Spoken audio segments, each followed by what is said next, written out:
Haleluya, haleluya, haleluya. Shalom alaikum bismi Muhammad Sia. Salam Aki. Aku kabarkan Injil keselamatan. Bapak Ibu yang dikasihi Tuhan, ketemu lagi dengan saya Evangelis Avraham Effendi Usman.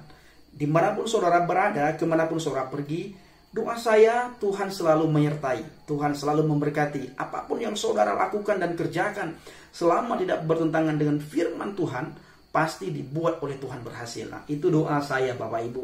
Nah, saudaraku yang satu Tuhan, satu iman, satu baptisan. Pada kali ini saya akan menjawab salah satu komentar netizen Islam orang Aceh. Nah, dia berkata Bapak Ibu, KND official. Dia ini orang Aceh yang jelas Islam. Saya tidak tahu apakah dia ini seorang muslim atau bukan. Maksud saya apa? Apakah dia ini seorang Islam yang taat?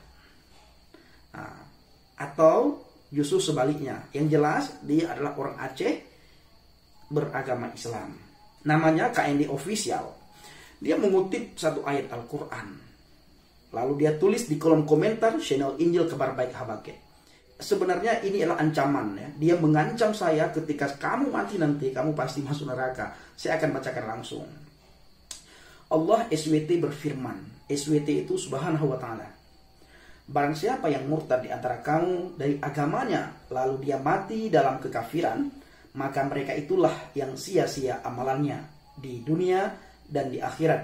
Dan mereka itulah penghuni neraka, mereka kekal di dalamnya. Firman Allah dalam surat Al-Baqarah ayat 217. Dalam kurung dia tulis, Aci tulung bantah si ke bajing palih. Artinya, coba kamu bantah sekali bajing palih, kata-kata yang sangat kasar itu bajing palih ya. Nah, ini mudah sekali dibantah. Di sini dikatakan barang siapa yang murtad di antara kamu dari agamanya.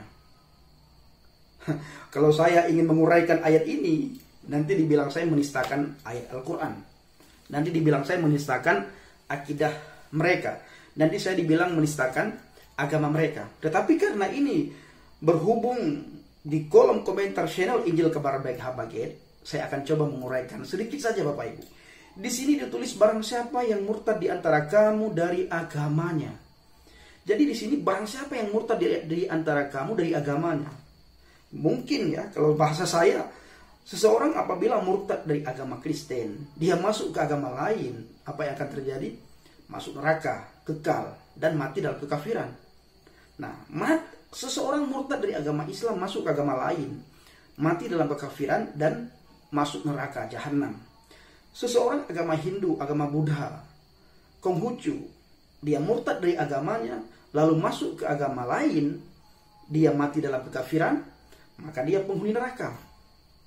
Nah, ini kalau saya mengartikan kata ini, saya mengartikan kata murtad di antara kamu dari agamanya. Tetapi saya paham, yang dimaksud di sini adalah murtad dari agama Islam, yang keluar dari agama Islam. Jawaban saya apa Bapak Ibu? Jawaban saya di situ lebih baik mati di dalam Yesus. Saya berkata kepada para netizen, kepada salah satu netizen KND official orang Aceh, saya katakan saya lebih baik mati di dalam Yesus Kristus daripada harus mati dalam agama Islam. Nah, lalu saya tulis lagi Bapak Ibu, mati di dalam Yesus keuntungan, dan mati di luar Yesus binasa, masuk neraka. Apakah agamamu tidak mengajarkan kamu adab berbicara? Nah, maka Bapak Ibu, saya tidak pernah takut murtad dari agama Islam, keluar dari agama Islam, tidak pernah takut. Yang saya takutkan apa? Saya paling takut ketika saya lari daripada Yesus, ketika saya meninggalkan Yesus. Ini yang saya takutkan. Saya keluar dari agama Islam, ini satu keuntungan bagi saya. Kenapa? Saya katakan ini satu keuntungan. Karena saya mendapatkan keselamatan. Ketika saya keluar, berarti Yesus yang memilih saya. Yesus yang mengambil saya dari kegelapan dibawa kepada terang yang ajaib. Sebagaimana saya katakan semalam. Maka saya sendiri tidak pernah takut. Sekali lagi, yang saya takutkan adalah ketika saya keluar daripada Kristus, hidup di luar Kristus. Karena hidup di luar Kristus tidak ada keselamatan. Karena keselamatan yang hakiki adalah di dalam Yesus. Dia memberikan hidup yang kekal kepada mereka. Dan mereka sekali-sekali tidak akan binasa sampai selama-lamanya. Ini janjinya Yesus. Orang yang percaya kepadanya dan orang yang tinggal di dalamnya dan orang yang melakukan firman-Nya, maka orang itu adalah memperoleh hidup yang kekal, surga.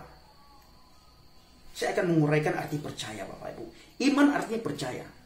Percaya dalam artian di sini bukan sekedar percaya dengan mulut. Apabila kita percaya dengan mulut tapi kita tidak melakukan, maka itu bukan orang percaya.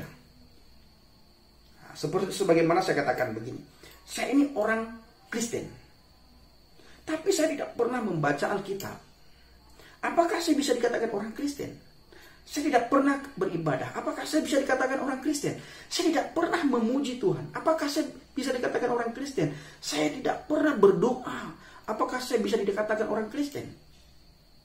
Tapi ketika saya beriman kepada Yesus, tanpa saya ucapkan saya percaya kepada Yesus dengan kelakuan saya, perbuatan saya, buah-buah roh yang saya tunjukin, tanpa saya keluar bahwa saya ini orang Kristen, saya adalah orang yang percaya kepada Yesus. Maka iman tanpa perbuatan sia-sia, mati. Saudaraku, yang satu Tuhan, satu iman, satu baptisan. Ketika saya melihat komentar KND official, saya langsung balas, Bapak Ibu. Karena kata-kata dia biasanya sangat kasar. Kasarnya minta ampun. Tapi kita maklumi. Kenapa kita maklumi? Dia orang beragama tapi tidak bertuhan. Kalau orang bertuhan tidak seperti itu tutur katanya. Tutur katanya lemah lembut, sopan, santun. Tapi ya itu dia. Mereka pintar bertakiah. Apa itu? Mereka pintar sekali bertakiah.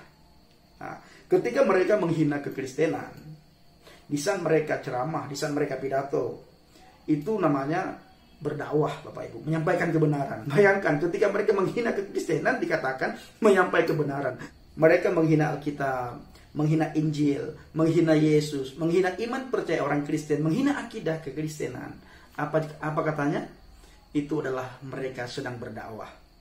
Tetapi ketika kita menjawab hinaan mereka, menjawab tuduhan mereka, menjawab fitnahan mereka, kita dituduh memfitnah iman mereka. Kita dituduh menista agama mereka. Kita dituduh mencela agama mereka, mencela iman mereka, mencela akidah mereka. Nah, ini yang terjadi di lapangan. Nah, maka dari itu, Bapak Ibu yang dikasihi Tuhan, jangan sekalipun saudara meninggalkan Yesus Kristus. Nah, kenapa? Kalau kita melihat alam, keadaan dunia ini, detik-detik kedatangan Yesus yang kedua kali sudah semakin dekat, sudah semakin nyata di depan mata kita. Maka pertahankan iman saudara. Jangan sampai saudara menyangkal Yesus. Nah, saudara keluar dari agama itu tidak masalah. Tapi ketika saudara menyangkal Yesus, ini menjadi malapetaka bagi saudara. Menjadi masalah besar bagi saudara. Benar-benar besar masalahnya. Apa itu? Mati saudara adalah mati dalam sia-sia. Tapi ketika saudara, sekali lagi saya ulang-ulang, ketika saudara keluar dari agama, murtad dari agama, percaya kepada Yesus, saudara mati dalam keuntungan. Karena begitu saudara mati, iman saudara kepada Yesus, saudara ada di Firdaus, saudara ada di surga bersama para soleh-soleh Tuhan. Tetapi ketika saudara berani menyangkal Yesus, agama manapun saudara masuk, saudara sia-sia. Saudara bisa melihat dari buah perbuatan mereka, dari buah-buah yang mereka pancarkan. Ketika orang Kristen masuk ke agama lain, apa yang terjadi? Hinaan, cacian, makian. Sekalipun dia ini pendeta, sekalipun dia ini profesor, ketika orang tersebut keluar dari agama Kristen, itu mulutnya itu adalah lidahnya, dan mulutnya itu adalah lason hara, lidah yang jahat. Bahasa Ibrani lason hara, lidah yang jahat, perkataan yang jahat. Perkataan yang memfitnah agama sebelumnya, perkataan yang menyakitkan agama sebelumnya, perkataan yang menghina agama sebelumnya, perkataan yang mencela agama sebelumnya. Tetapi saudara bisa melihat sendiri bagaimana orang-orang yang tinggal di dalam Kristus, pancaran-pancaran ilahi, buah-buah roh itu adalah kelihatan, buah-buah pertobatan itu adalah kelihatan. Maka dari itu, saya dan teman-teman murtadin yang lain Bapak Ibu, saat ini kami lagi belajar bagaimana karakter kami semakin hari semakin baik. Belajar bagaimana kami semakin hari semakin dekat dengan Tuhan. Belajar bagaimana cara kami menjawab tuduhan orang di luar kekristenan ketika mereka menyerang Kristen, menghina Kristen. Ini kami lagi belajar supaya kami bisa menjawab setiap tuduhan dan fitnahan mereka. Sekali lagi, jangan pernah saudara menyangkal Yesus. Ketika saudara menyangkal Yesus, neraka lagi menunggu. Terima kasih. Assalamualaikum warahmatullahi wabarakatuh. Salam Aki. Aku kabarkan Injil keselamatan. Bapak Yahweh, Bishim Adonai Yeshua HaMashiach, Ruach Kudus memberkati kita semua. Haleluya. Amin.